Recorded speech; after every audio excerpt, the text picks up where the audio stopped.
know what the heck he's doing. And we're live. What is this, episode 4? Episode 4. Episode We've made 4. it. Or no, is it 4 or 5? I think I accidentally put 5 on the calendar invite and got ahead of myself, but it is 4.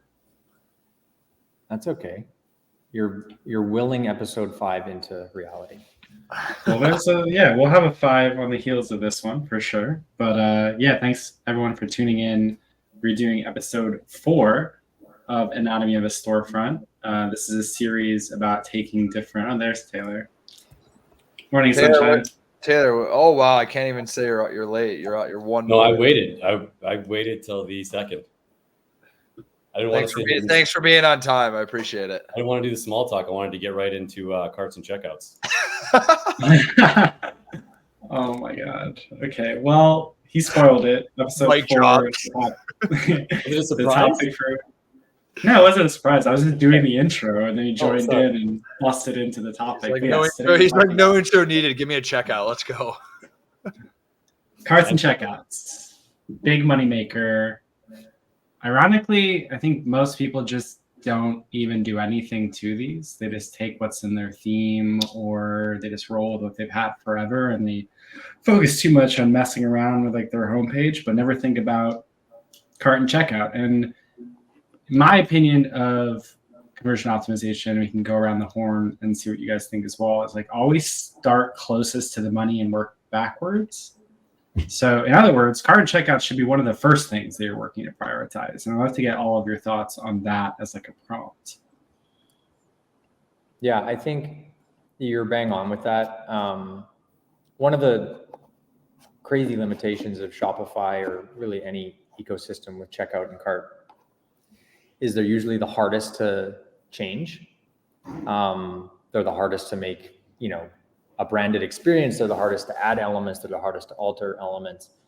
Every time we send developers our recommendations for checkout and cart, I can just imagine them swearing and cursing us, because a lot of what we're recommending is really hard to execute, because the ecosystems are hard to do it on. So I think everything we comment on here, just keep that in mind, that it's not all. We may make it sound really easy, but they are the harder elements to execute, and that's why you don't see too many great ones. That's not to say it's not possible. It's all possible. You just have to be patient and find the right developer. I'm going to give a shameless plug to the fact that our entire product was architected around that, working backwards. So when I find brands that are using 3 different apps to power a cart drawer, upsells in a cart drawer, and checkout extensions, it makes me crazy and blows my mind, because to Elliot's point, knowing that you want to be closest to the money, it would make sense on the software side of things to optimize your product around that part of the funnel. Yeah. And Platter does a good job too of allowing customizations within that stuff as well.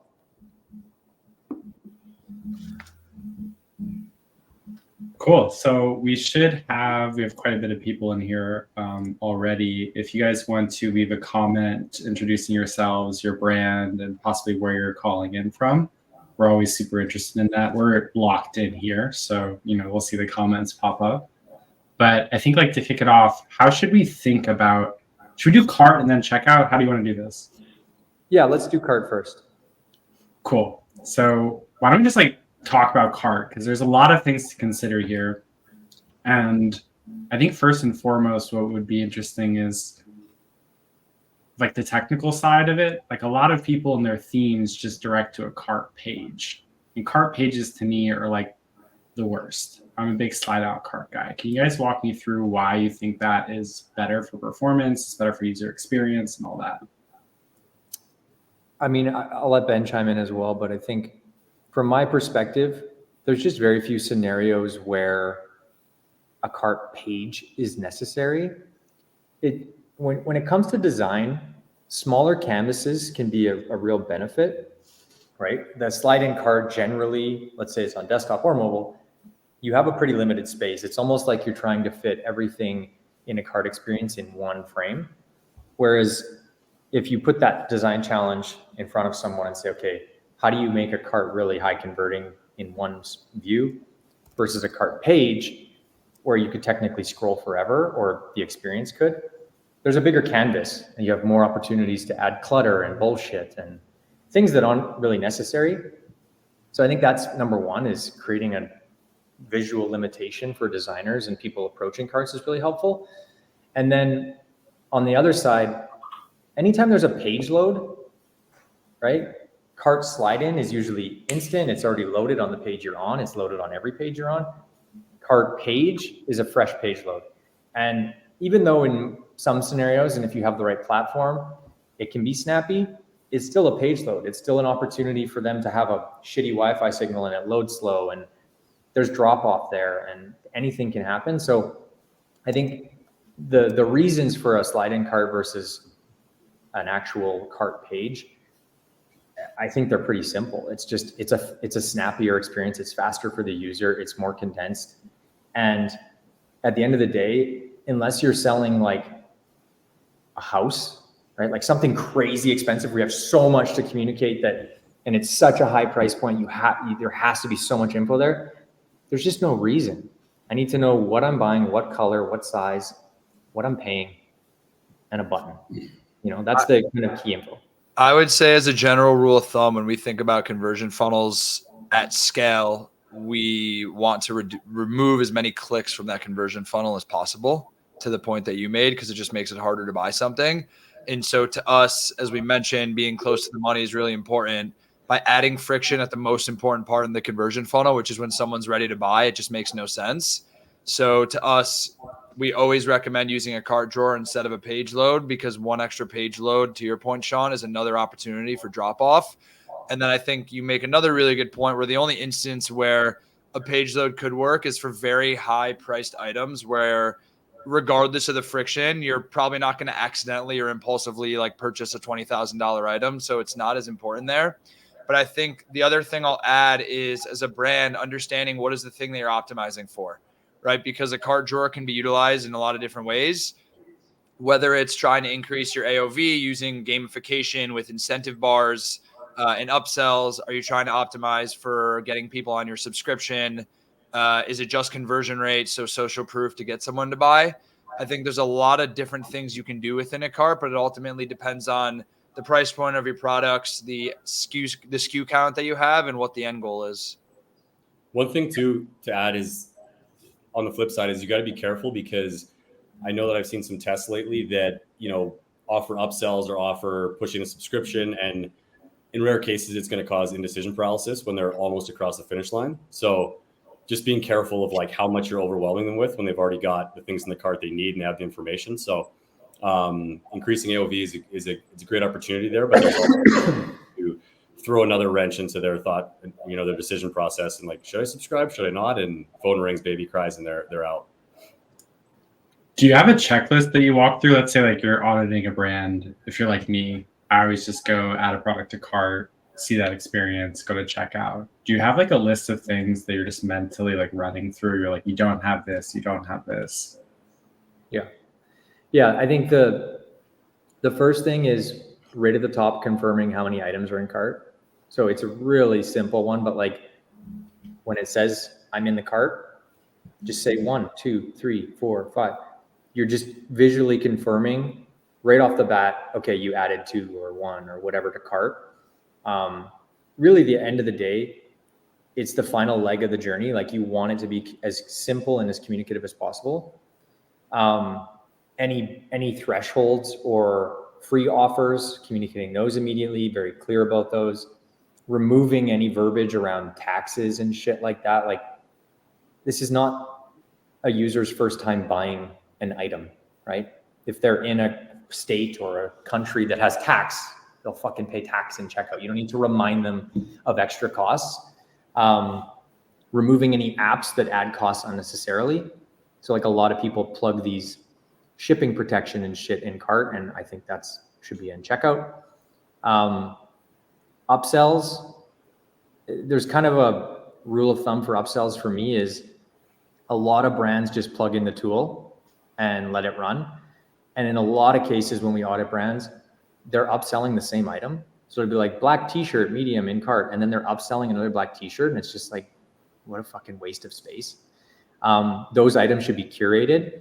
They should also be curated based on a price threshold. So let's say they have a $50 item in cart and their shipping threshold is 100. Upsell items that get them to 100. Don't have a $50 t-shirt in cart and upsell a $1,000 jacket. That's just retail is the best reference point for all of this. It's if I'm at Target buying a pair of socks and I'm going to the till, they're upselling me shit that's like I can grab and not think about it, right? It needs to be impulsive purchases is how we think about it. Like low ticket items. It's the same when we recommend putting upsells in the main frame on a product page. You want it to be an item that's cheap enough where someone doesn't have to think too deeply about it. Because to Taylor's point around like analysis paralysis, if you put a super expensive item as an upsell in the card and someone has to sit there and think deeply about it, and then they get a phone call and get distracted and then the drop off happens, to us, utilizing upsells in a card is just like a no-brainer thing where you click add and move on in the conversion funnel. Yeah, and when you're upselling things, you got to be mindful of even outside price, the types of products, right? Like if I'm upselling jeans with a t-shirt, even that's a tough one because I have to go look at the size. It's not like if it's a backpack, for instance, there's no sizing, right? So you want to pick products to upsell, ideally that don't have variants. You want to upsell things that have a single, I could read the title, see a picture, and understand it. If I need to click into the product to understand it, to be sold it, that is not something you upsell in cart. You could upsell it maybe on PDP or elsewhere, but in cart, you want to upsell things that could be communicated by showing a price tag, a product title, and an image. Outside that, that's a tough upsell. One thing on the cart that we see a lot of times, because it's just kind of standard, is coupon code. We see a field for a coupon code a lot of times, and you got to be careful with that. There's a lot of folks that see that and then they go search everywhere for coupon codes for that. And a lot of times they don't either come back or you're just discounting everything because people are grabbing coupon codes. So it's one thing that we see a majority of brands leave in there. I would say most people I talk to, the true CRO professionals, say remove that, leave it in checkout, because it's just something that is going to just bounce people off the site to go look for that, or like, hey, I should get a coupon code. Let me go look around, and they never come back. Yeah, same with note fields. Like if I'm ordering a bracelet with a custom inscription on it, sure, give me a note field so I can communicate something I really need to tell you. But like if I'm buying a pair of pants, what fucking note do I need to leave? Like, are they changing the inseam? No, you're buying it off the shelf. It's coming off a factory shelf, put it in a box. No one's touching it. No one's altering it. What do I need a note for? You're just adding a step to the journey for no reason. There's probably 1% of brands that need an actual note field because it's part of the experience. So I think a good guiding principle is just looking at it and asking yourself what's nice to have versus need to have. And removing nice to haves from a cart experience is probably a winning strategy, given that you want to reduce friction as close to the money as you can. Yeah, exactly. We have a good question here from Elisa from Kiko and Gigi, which is a Japanese toy brand in the UK. Which apps would actually help you accomplish this level of customized upsell? There's very little option to customize checkout innately in Shopify. I'm going to give this one to Ben. I'm not going to do a shameless plug. I was going to say, I'm going to pass this one to Shaun. No, I think Platter does do this well. So Platter. No, Lisa, if you book a meeting on the Platter website, we can get you sorted on this. Something that we offer in our product. I think just to not look like it's a shameless Platter plug, Rebuy and their cart options do have customization. It's not out of the box necessarily, but I do know that they have different tiers of their products where they will work with the customer to fully customize pretty much anything you want. It's a different price point as far as I understand, but it is something that they do for certain clients because we've worked with them on it for some of their clients. So those are two options. Would definitely recommend booking a call with Ben and team though, because I do think that the options there are kind of endless on Platter. And I know there's a couple. I think I saw Stanley in the chat there as well. He might have some opinions on the dev side if it's not Platter. If you're choosing not to go with Platter for some reason, I don't know what it would be. You can maybe Stanley can chime in on options they've seen. Awesome. I think it would be helpful at this point. Do you guys have like a really good checkout, perhaps like a client you've worked on recently that we can pull up? Trying to think. I mean, probably any of our after card optimized are going to be pretty ideal. I'm just trying to see if we have any interesting ones. Just give me a second. Pull up. Let me look and pull up a submission first, Elliot. And I can keep- also. Cool. I have one that we recently did that we can pull up if you want. Do you want Yeah, to? let's do it. Do you want to pull up Slumberkins? Yeah.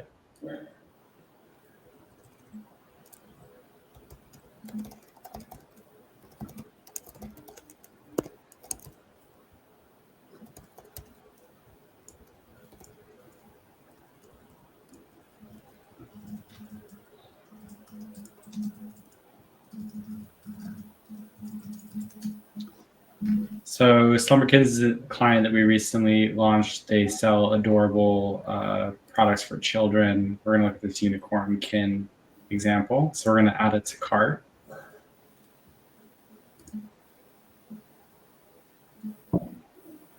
Should we walk through top to bottom?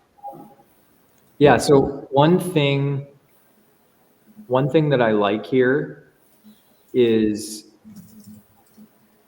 the checkout button being sticky. So even though it's a slide in, you're not making them scroll to the checkout button. It's very clear where they are. It's very clear what action you're trying to drive. One thing that we always recommend that's not done here is that very top right corner. See the X beside cart? Always, always, always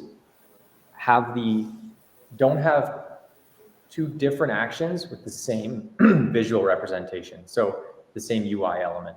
So what I'm saying is action 1, close cart drawer. Action 2, remove an item from cart. Those are two very different actions, but you're using the same visual representation.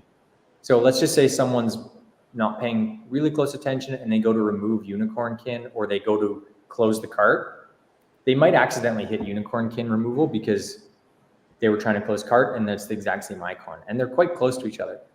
So you want to make sure that the visual of both those is different. So what I would recommend here is close cart icon is an X, and instead of an X for the products, it just says remove, right? So, or whatever you come up with, it can be a trash can, but they need to be different visually. And then the other thing that I like here is giving them the option to mark it as a gift. The one thing here though is you want to be communicative of what that means, right? In some cases, it's an extra fee. So, right, so maybe it's gift packaging, maybe it's a special box it comes in. It's likely another fee. So being clear about that fee.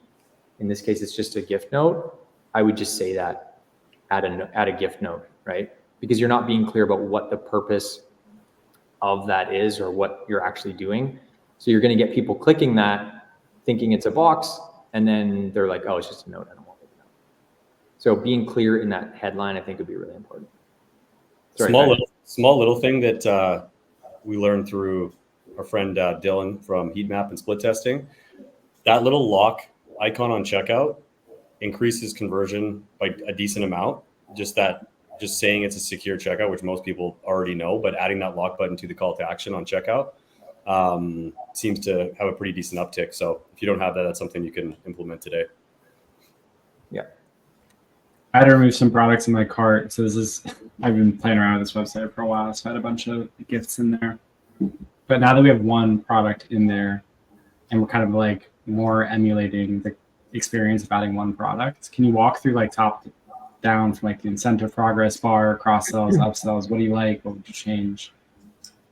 I think the progress bar is great. It does a pretty good job of communicating what they need to do, add $27 more. One thing that is interesting in these upsells is if that upsell is a product that will unlock. So like, let's say it was $13, you wouldn't do this, but if it's over $27, the products in the recommendations should say $59.99 plus free shipping, right? You want to show that unlock on these items Another thing here is the cart should filter out of stock items, right? You obviously don't want to upsell something they can actually buy in cart. And then again, just regulating what gets surfaced here, right? Like these are pretty complex products and they're a higher price point than what's in your cart. I would always try and stick to stuff that's lower price than what's in your cart. Flip out Hammerhead emotional regulation set. Sounds interesting, but sounds like I need to go to the product page and understand it because I don't know what the hell that is. Whereas the product in my cart is a stuffed animal, right? Really simple to understand. So I think trying to upsell things that are, as we mentioned before, really easy to understand and not complex, I think is key. Yeah. Definitely call out the free unlock free shipping on those the prices, the additional items though. Yeah. Did you have another example that we want to look at of maybe like a recent audit customer?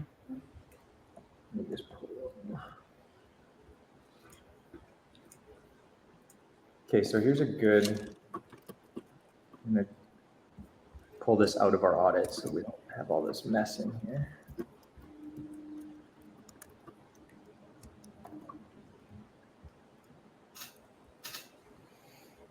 Do you want to share a screen or? Yeah, I am, sorry.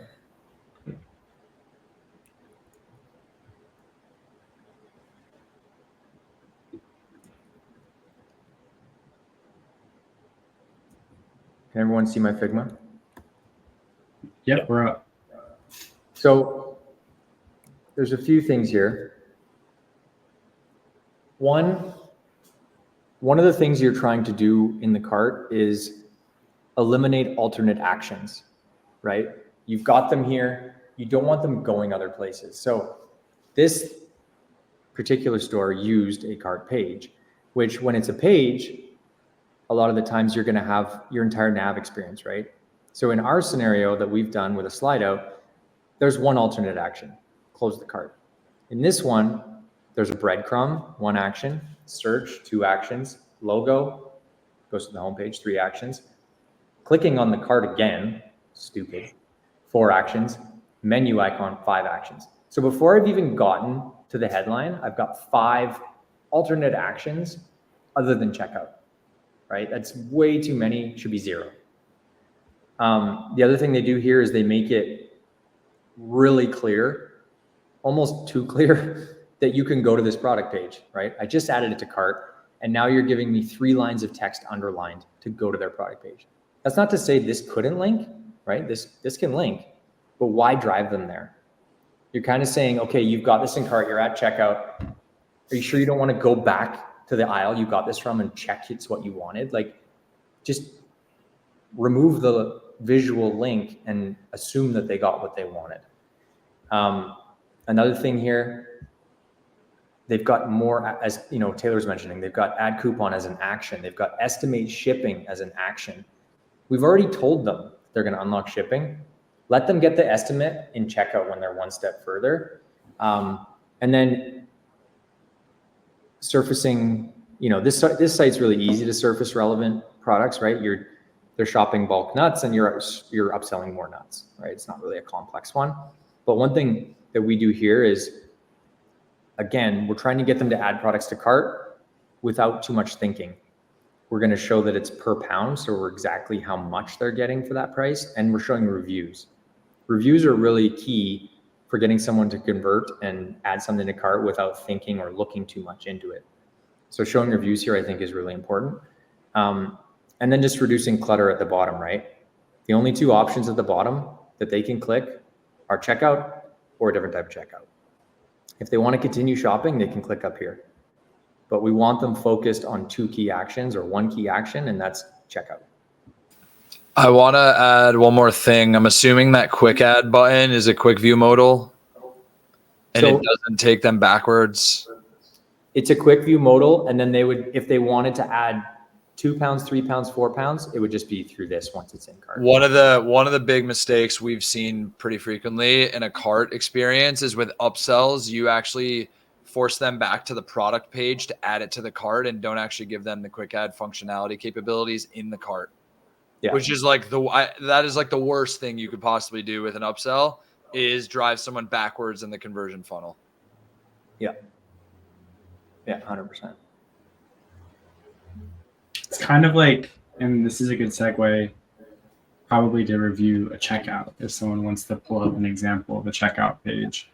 But it's sort of like, you have to imagine that it's like a snowball kind of like going down a hill. You want to keep the user experience moving in one direction. And like Ben said, you could buy a cross sell or an upsell impulsively, but if you go to a page, now you have a bunch of objections that pop up into your mind. And you're going backwards. And it's much more difficult to regain that momentum in the right direction than it is to just use your design to push people down the right route. Yeah, and I think one of the other things that's kind of slept on in a lot of experiences, and it's something you could even add to the one we were just looking at. Just let me pull it up again.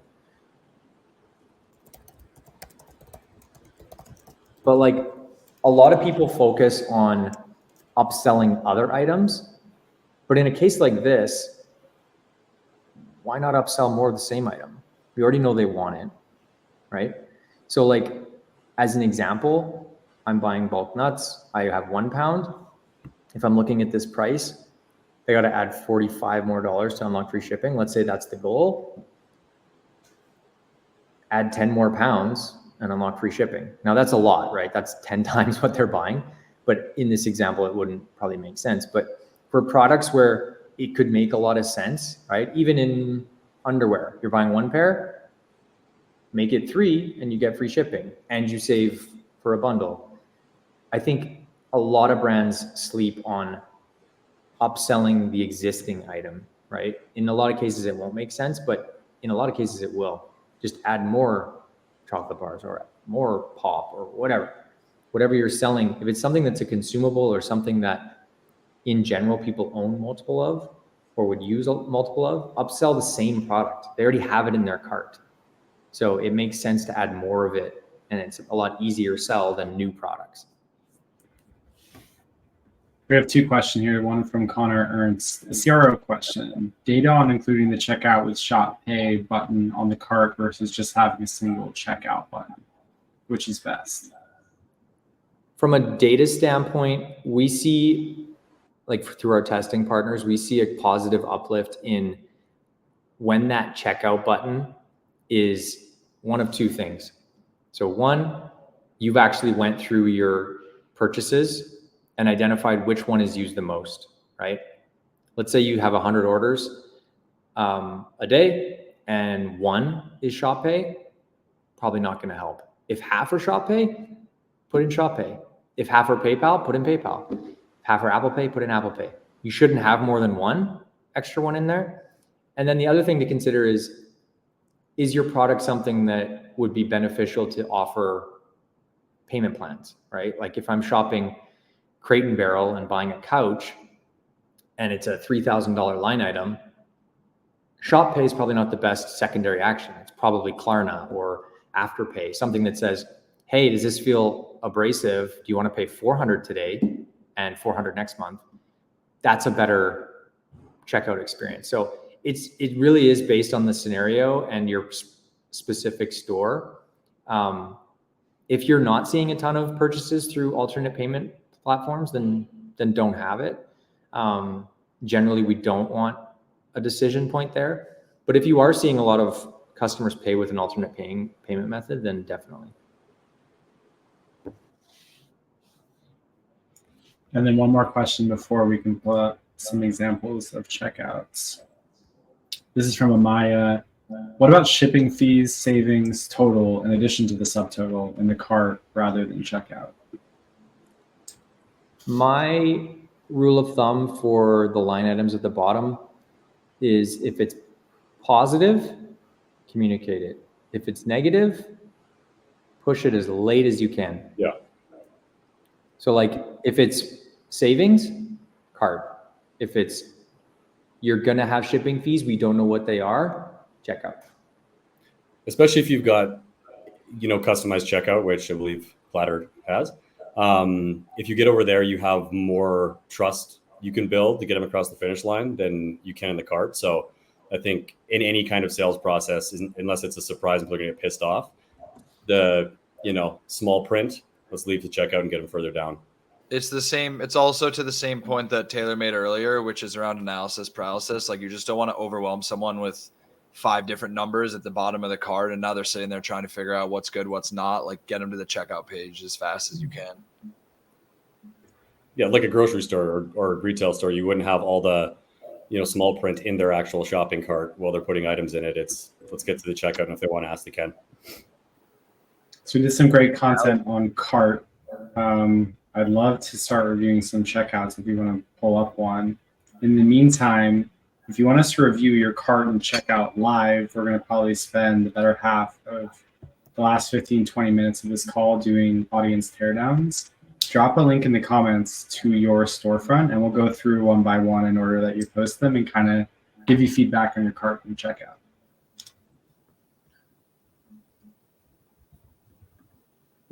Ori from Burlap and Barrel submitted one. Elliot, if we want to pull that one. That's going first. Should we pull out that one? Yeah, I can do it. Cool. Okay. Correct if I'm wrong, Ori, maybe it wasn't you, but I believe we've done an audit for Burlap and Barrel. So hopefully Yeah, he said said that in the chat. Yeah, so tread lightly. just tearing apart my own work. I actually want to call one thing out once you when you pull it up, Elliot, because I noticed something they do that we see a ton of brands miss, which I guess we can talk about really quickly, is the empty state of a cart drawer. Okay, let's look at. Sorry, go ahead. I was just gonna say, Elliot, will you take all the items out of the cart? Something we notice frequently is brands who, when someone opens a cart drawer that's empty, a lot of times we see brands leave it as just empty real estate with nothing in it, where it just says your cart is empty. It's an underutilized spot to offer upsells or like hero products, or in this case, like a build a bundle option, versus just leaving it completely blank, just saying your cart is empty. I would say a good chunk of brands that we talk to make this mistake. Yeah. You never want a dead end. Like, no matter where they are on site, like, you always want to have the ability to continue to shop very easily. And I think too, a lot of brands. Wait, also before, Shaun, not to cut you off, but in this case, it says you're $88 away from free shipping, but the cart is empty. So I'm curious if there's a bug on why the incentive bar is not in the 0 state. Just something worth calling out. Yeah, my guess, well, the bar should be empty, but it says 88, I think, because that's USD and it's maybe showing 100 because I'm in CAD. I don't know. Maybe it's not syncing the currencies. Anyways, yeah, you can continue. One thing that a lot of brands do, and it's probably just a native function of Shopify, I actually don't know, but in the empty cart state, they'll surface individual products with an add to cart button. And that's just not where people add to cart. Like, I'm not going to convert on something fully on an empty cart. So like, I've already shopped, I've shown intent to purchase. Okay, upsell me products if I have something in cart. But if I don't have anything in cart, take me out of the cart. Take me to categories, bestsellers, whatever. These are perfect categories because people want to see products that other people love about Burlap and Barrel. All of these actions make sense. Don't upsell me a specific product and have an add to cart button. That should only be if there's products in the cart, right? Like if I go here, they're actually upselling, right? This is properly done. So here, Ben, I think it's. Yeah, if you take the item out of the cart and you see at the bottom, take it out, and you see at the bottom, it says 100 plus on the bottom, or like it says $100 order ship free. So it's definitely a conversion. It's a conversion thing, I think, whether you're in US or Canada. Probably just like a minor detail worth looking into. Yeah, I think it's just the bar's not updating because it's exactly $11.99 away. Yeah. So when I empty it, that bar's not updating. So just a note for you, Ori, that should update. Same thing here. Like, this is a perfect product to upsell another one of, right? Like, or offer bundling. Like I already see here, if I buy 3, I save $1. If I buy 6, I save, like, why not say that right here? Add 2 more and save X, right? That's a great upsell rather than trying to convince them that they might need these other ones. And even the products that you're surfacing, if they're going to unlock free shipping, they're going to need to add 8 of these, 7 of these. So 9 of these actually. So maybe upsell a bundle or upsell this into a bundle. Pre-made bundle is an option there. But yeah, overall, the cart looks great, Ori. I think a lot of things done right. One comment I would say is whenever you have an action with a reverse action, in a lot of cases it's open and close. That action should always live in the exact same spot as the initial action. So what I mean by that is I'm clicking cart. The X button should be exactly where the menu button or the cart button was. It shouldn't be up here. So let's say I'm on mobile. See how the X is in exactly the same spot? You're making it a really easy user experience because exactly where you started something, you can end it. And the cart needs to be the same. That X button needs to be in the exact same spot. All right. What we got next? We had a couple. Next, was Rare Vinyl. we are going. Oh no, there's more. I think at present is what I'll get up here.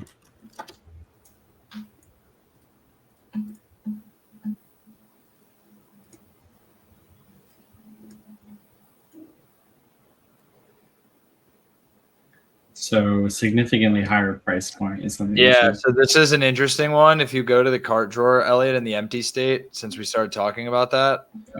Wait, Shaun, this was to the point you made. I would love to see the data around how many people quick add a $2,000 item to their cart from an empty cart state. I would also like to see it, but I can tell you the data right now. It's 0 over the lifetime.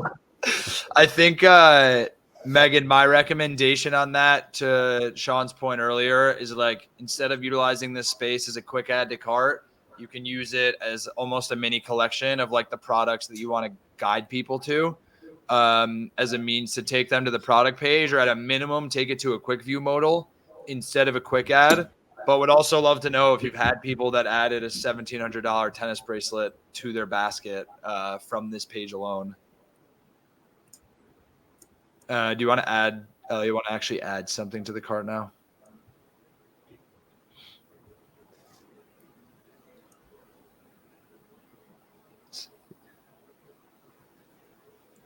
So one thing to note here, a lot of this looks great. I think I don't mind the estimated shipping.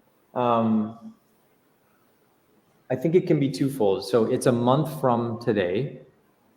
And what I would love to know is if that's, as a user, as someone purchasing, if that's because it's really popular. Is that because the team is lazy and the fulfillment center sucks? You're not going to say that, but is it because it's custom and it's handmade and it's made to order, right? All those things have a different effect on my mindset of the purchase, right? Having it ship in a month can be really negative, but you can make it positive by saying ships in 4 weeks because it's made to order. Well, that's kind of interesting, right? Now it's like, oh, they aren't just pulling this out of a bag in a box on the shelf. Someone or a team is sitting down and hand making this in America or whatever. That's negating any of my issue with it shipping in a month, right? So I think taking that negative statement of saying it ships in a month and saying, but hey, here's why, I think could be really beneficial for conversion here. Yeah, I think what's one of their kind of like brand traits is it's handmade to order, because they do have a collections that is ready to ship. So I think that, as Shaun said, turning that into like even just a little verbiage of, handmade to order or whatever beside it, turns it into a positive instead of, I got to wait a month for this. Yeah. The other thing I think, even though it's a really small thing on a $4,000 order, upselling like a really nice, I'm guessing a lot of these are gifts. Upselling a really nice gift box here, I think is it's maybe going to add $50 to your order, but still it's easy money. And for this price point, I'm guessing a lot of people are gifting it, or it's for a special occasion. Having that instead of a note, I think would probably convert really well. What about like, I feel like if I was to order something online that costs $4,000 and it's so precious, do you see people upselling like a guarantee or an insurance on it, or what do you think about that idea? I do think that in this case in particular, and we generally recommend this with all products that are like over $1,000. We actually generally don't recommend upsells. It's actually, here's the product you're buying, here's a review from a customer, or here's 3 key traits of the product, or it's one of one because it's made to order. Anything that can like push them over the edge on that product, instead of being like imagine being at the Rolex store and you've got this watch you've been waiting and saving for 5 years, and the guy's like, before you check out, do you sure you don't need a second Rolex? It's just, not only am I like pissed off, but it's just not the right time. This is a big purchase. Our rule of thumb is around like, is it an impulsive purchase or not? And like, it's just, we don't see that many consumers impulsively purchasing a $2,000 like medallion add-on. I'm sure it might happen once in a while. But we tend to stay away from a lot of the like AOV gamification tactics for high price point items, because you're not going to see a lot of impulse behavior. So I agree, to the extent that you can add social proof to get someone over the line on the hero product, it's probably a better use of this real estate in the long term. Yeah, I'm going to challenge that with based a little bit on my own shopping. I want to hear what you guys have to say. Like, I'm a weirdo. Whenever I buy electronics, I immediately think it's going to get scratched or fall and broken. So it doesn't matter how expensive it is. If you have like a care kit or something, I'm a sucker for that, right? So if I'm buying I just am like, I want a case for something. I want like a bag or an accessory with it that makes sure that like I preserve this thing I'm investing into. What do you think when you're paying like a $4,000 necklace? If you're going to upsell them like $50 to $100 for like a nice jewelry box, or I don't know, like a care kit, what about that? Yeah, I think those are great upsells. And like Megan and Connor in the chat are saying they do see upsells work. I think what you're trying to find the balance of, and what I would love to know the data on if you have it, is you are increasing AOV, and let's say every 100th person adds a $1,200 item to cart. That's great, but the people that, if you weren't surfacing those things and you were instead surfacing social proof, what's your conversion rate change? Because I would bet that it's higher when you don't upsell things, and that 1 in 100 upsell of a $2,000 bracelet is not worth the decreased conversion of all the other purchases. And Connor mentions they quick add wine. That's a little different, right? People aren't going to buy jewelry and being like, adding this to my repertoire of $75,000 necklaces. I mean, some people are maybe, but with wine, at that $1,000 price point for wine, a lot of the people that are buying $1,000 bottles of wine, they're building an inventory. They're building an actual room in their house that houses wine, and they're collecting it. That's a very different purchase than jewelry. Moving on to our next example here is rare vinyl. One note, Elliot. Lori mentions she'd love to see us look at a service company. If anyone in the webinar has a service company, please feel free to submit it, because we're happy to look at it. We just, to be frank, Lori, never really get any service submissions, but we can definitely look at one. I think this one, rare vinyl, is one of the first points we made when we jumped on, which is the concept of a page load for the cart drawer. So Elliot, if you go to any item, Grateful Dead, of course, and you click add to cart, even on the quick add.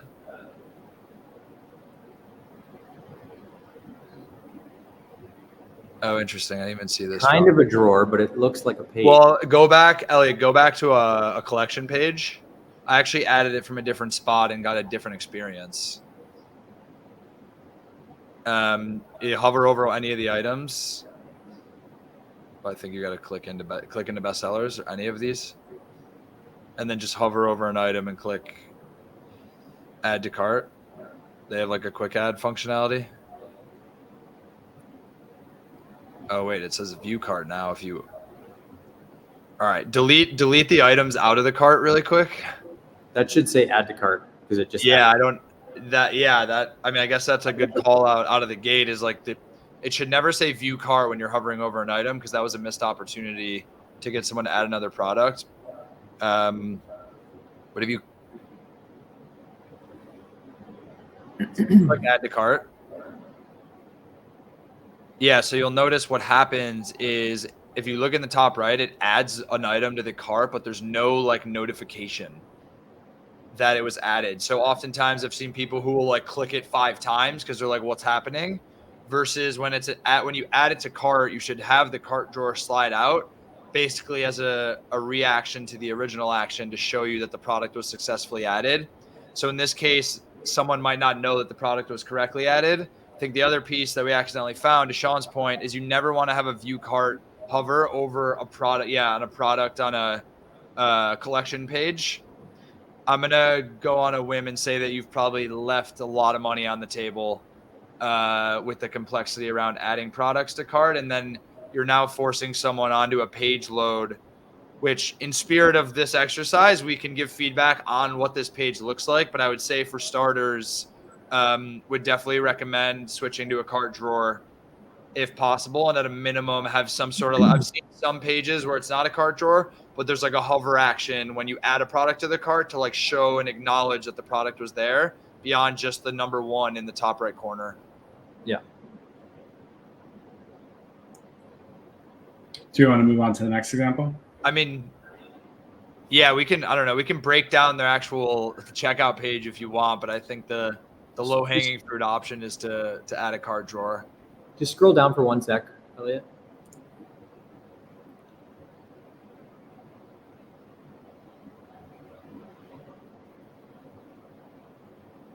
One thing, I don't hate the idea of communicating shipping necessarily. I think it's odd to call out premium packaging for something that I don't expect that on. Like if you're shipping me a $50 vinyl, I expect that it's going to come in a box that doesn't show up bent, but you're using the word premium, which makes me feel like I'm paying for something I don't need. Like why do I'm going to rip this box apart and throw it in the recycling. I'm making the assumption that you only sell vinyl, so you're probably going to have safe packaging. What does premium mean, right? Like if it's showing up in this amazing box that I can store vinyl in, sure, but you're not saying that. You're just saying premium. And my guess is you're trying to mitigate the issue people are going to have with $8 of shipping. So maybe communicating more of what that premium means would be helpful, or just removing it and showing shipping in the checkout. Hey, Elliot, can you press details up on the notification bar at the top for the premium packaging and I just want to see what it. Yeah. See, and like even that, like when I order vinyl on Amazon, it comes in a structured box where it would be really hard to bend it. This isn't a mailer. Like to me, that's pretty much the opposite of premium packaging for vinyl. This could be easily bent. It's a piece of paper around it. So not only is it not actually premium packaging, you're kind of misleading the customer because I'm guessing it might be waterproof, but it's not stopping it from being bent. Yeah, or it is 3D and it's just not a really good representation of it. Or it's signed by Jerry Garcia. Flat. If it was signed by Jerry Garcia, I would have all of it. Should we audit a checkout page in spirit of time? Yeah. We haven't actually talked about checkout at all. We might have to have a separate episode just for checkout as well. But here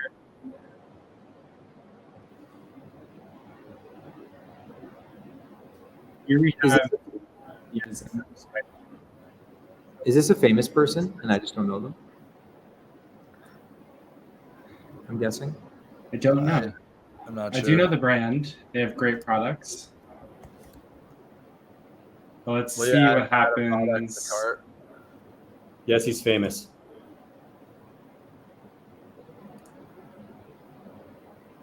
What are your thoughts on colored backgrounds on pages? I don't mind them. This feels on brand for them. I think one thing we see,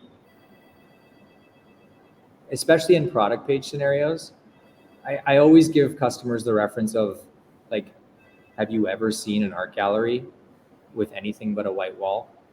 And I've never heard someone say yes. It's always white. And that's not an accident. The purpose of an art gallery is to focus on the art. So if you take, not to say an e-commerce experience is the same as art, but it's very intentional, right? The art pops off the white wall and leaves no clutter or bullshit. And it's the easiest way for you to see what's there. And so it's very rare that a light colored background isn't the best case. You could argue that yellow is a light color and this is on brand, so it makes sense. But my opinion is usually to go as light as possible.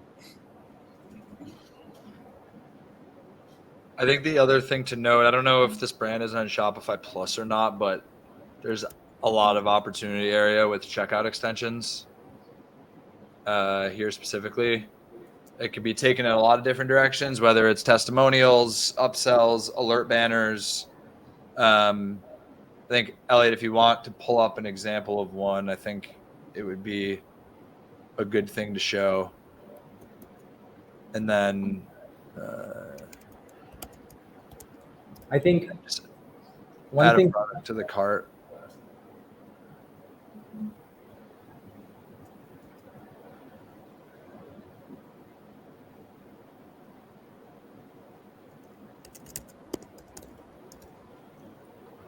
This is a good example for anyone in this webinar that is on Shopify Plus that isn't using checkout extensions. I would say Neuro definitely went above and beyond in utilizing like all that it has to offer. But I think there's components of this that are extremely helpful for brands. Starting at the top, you have the alert banners that can be utilized in a lot of different ways. They obviously use it to create a sense of urgency. You have the upsells on the right side of the page, which I think is great for low ticket impulse purchase items as discussed. And then if you scroll below that, again, social proof with testimonials. I think like the testimonial is a really good example for the jewelry brand that we audited with like high ticket items. Being able to layer in social proof wherever you can is a really good way to get someone over the line. And then if you scroll up again on the left, I think they were using, the reasons to love and also the order protection checkout extension. So our app has checkout extensions and there's 11 different ones. So you can do a lot, but I think it really, my recommendation in terms of utilizing it would be dependent on your category and your price point. Yeah. Maybe we can pull up another brand and see if we can look up both their cart and their checkout. XYXX.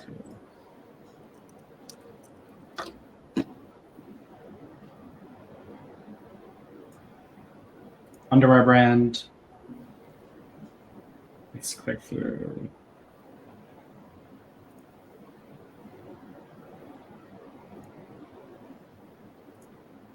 I don't even know how to get to it. Okay, there we go. Taylor, these are your style. Those are actually, I thought that was me. It's not. It's not, yeah. I'm on another product page. It's your twin brother. Yeah. I'm a little more lean. Pop up in cart. No. Yeah. Why is that a no-no? Let's walk through it. Well, it's Taking someone away from the. yeah, it's same example. using retail. Like I'm at checkout, someone's scanning my items, and someone from the floor runs up and is like, "Hey, have you heard of this new product? We want to come here instead. Come back to this aisle. I've got some you can't take them. They have one purpose in cart, and that's to check out. And now you're taking them to another random offer. It doesn't matter what that offer is. It should absolutely not happen in checkout. Pop-ups can be great, but never at this stage. Elliot, will you click off of that? You can allow the offer, but don't do it as a pop-up and drive them back. Click on one of the other items in the upsell, like one of these upsell items, the exclusive offers unlocked for you in the cart. Yeah. Oh, it does have an add to cart button. Okay, I wasn't sure. I didn't see that. Yeah. Scroll up back to the top of the cart. I do like that. That's not even a quick view. Like if you add to cart, it just quickly asks you to select what size it is. That's pretty cool.